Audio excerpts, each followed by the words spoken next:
animal metaphors. Why do the metaphors of mating and birth, hibernation and migration appear unusual? Consider that the stone burial chamber found at Mendota was never meant to be exposed. This burial was sacred and secret. The builders never expected it to be disturbed. Thus, the builders who embraced the secret knowledge, which clearly underpins the composition, could express themselves in an unguarded manner. They could modify a stone nest and add an egg between the bodies of the deceased eagle clan without reservation. Birds are born from eggs in a nest. Souls of the deceased are born into the spirit world from a symbolic egg in a stone chamber in the shape of a nest. Such observations a window into clan lodge secrets. And I think this is as clear as I can get to them being sort of nude or unguarded or undefended in the symbolic aspect of that burial. There may be other things, but I think that's what they intended here. And the Eagle Clan, the interpretation. The turtle pointing to the descent of the moon on its longest arc is meant to connect those alive under the living sun with the deceased ancestors living with the sun in the underworld, in the spirit world. The mating of the eagles and the birth of the eaglet accents birth on this plane for the deceased Ho-Chunk and for the Ho-Chunk Eagle Clan. This is a confirmation of Mallam's contention that the ceremonies conducted at such sites were intended to balance the living with the spirits of the deceased. Then, because of the equinox connection and the construction of the stone grave chamber as a modified nest, the souls of the deceased, members of the Eagle Clan buried in the grave, would be born from the stone nest with a symbolic egg. And that's so. We have the burial mound, the turtle pointing to the major standstill of the moon, connected to the deer and the eagles. So the effigies in the eastern group, connected by the equinox, were constructed later, adding a burial of foxes. So it's pretty clear. The conical was built, the effigies were built, then the foxes were built. In other words, it's built from the west going to the east. The Thunderbirds add their imprimatur as the dominant clan and complete their affirmation of the celebration of friendship by the eagles and fox by giving a buckskin offering in the form of their crest. Then the angle of phi is present in the angle of the long linear arms in the western and eastern group. So in the eastern group, the angle's 48 degrees. It didn't quite get out to 51. Mind you, that group's gone, and we're dealing with, but did they intend that? I think they did. Finally, each group has an alignment with true north.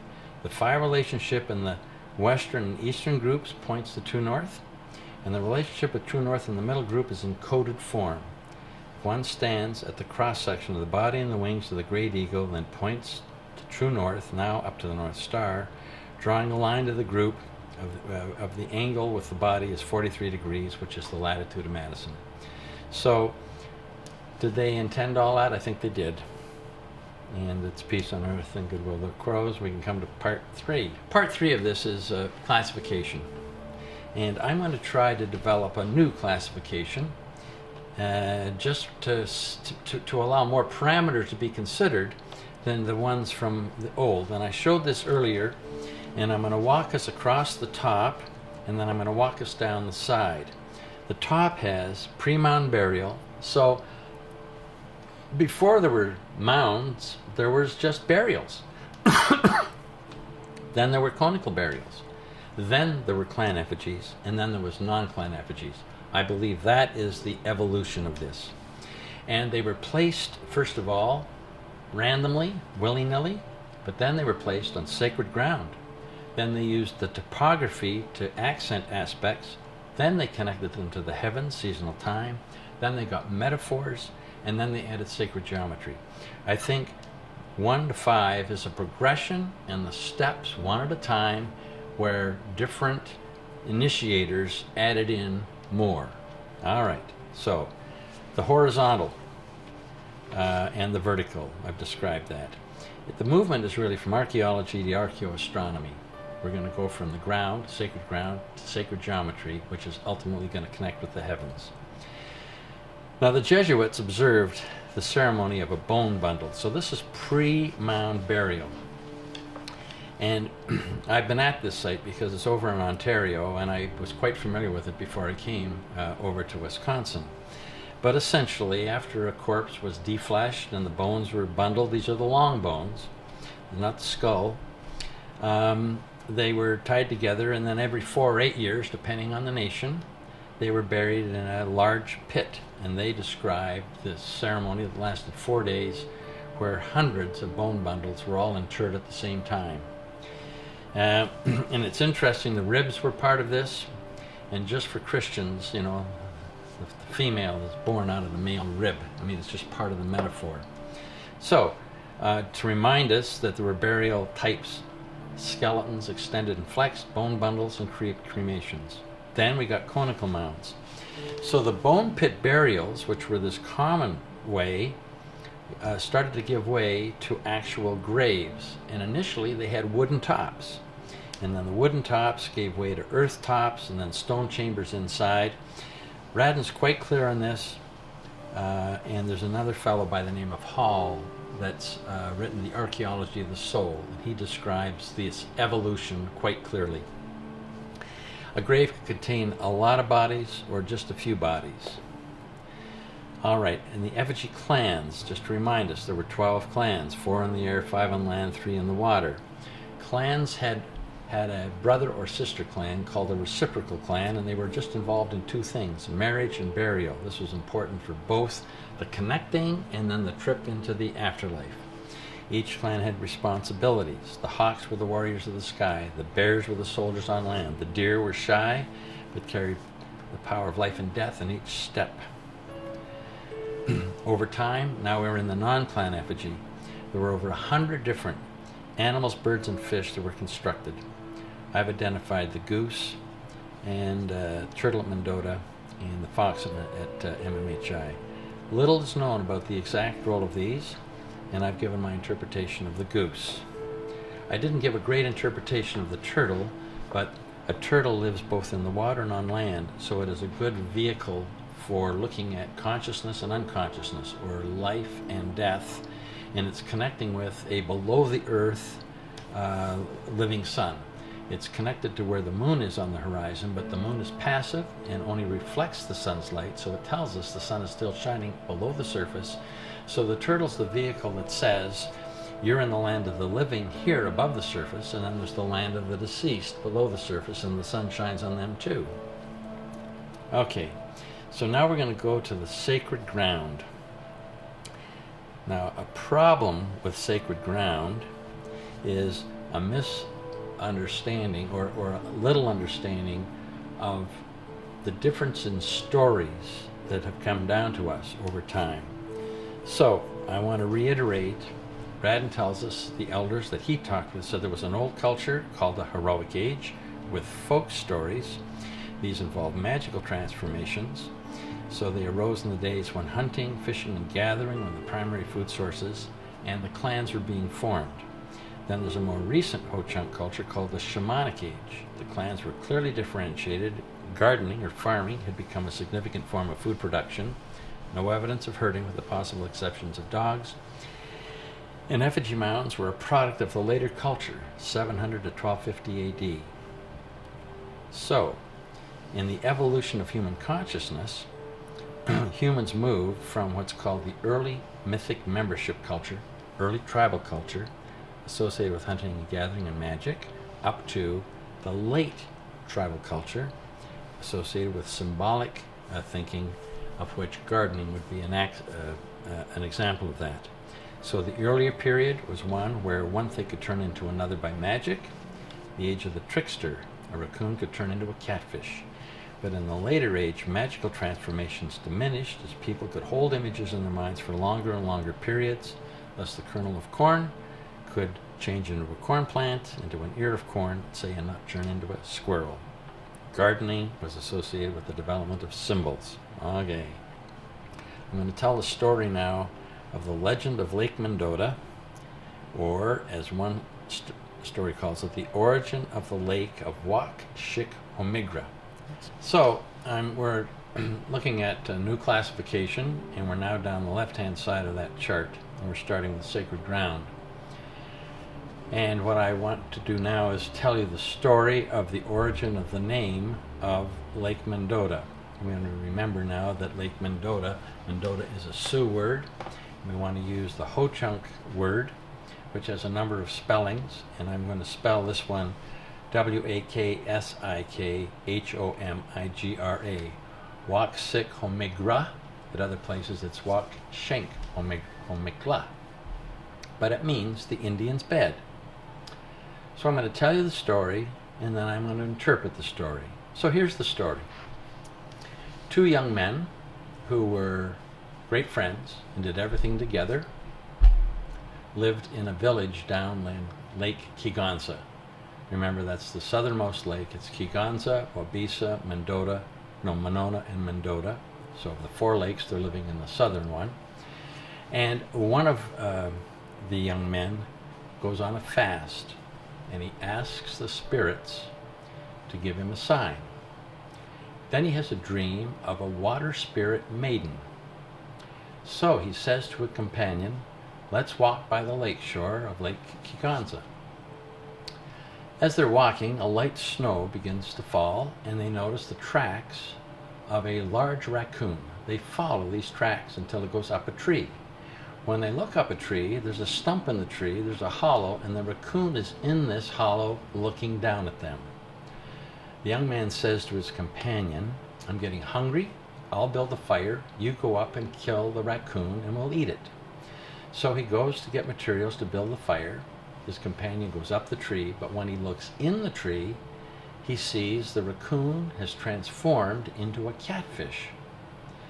So the young man comes back, and his companion says, "We can't kill the raccoon because he's changed into a catfish.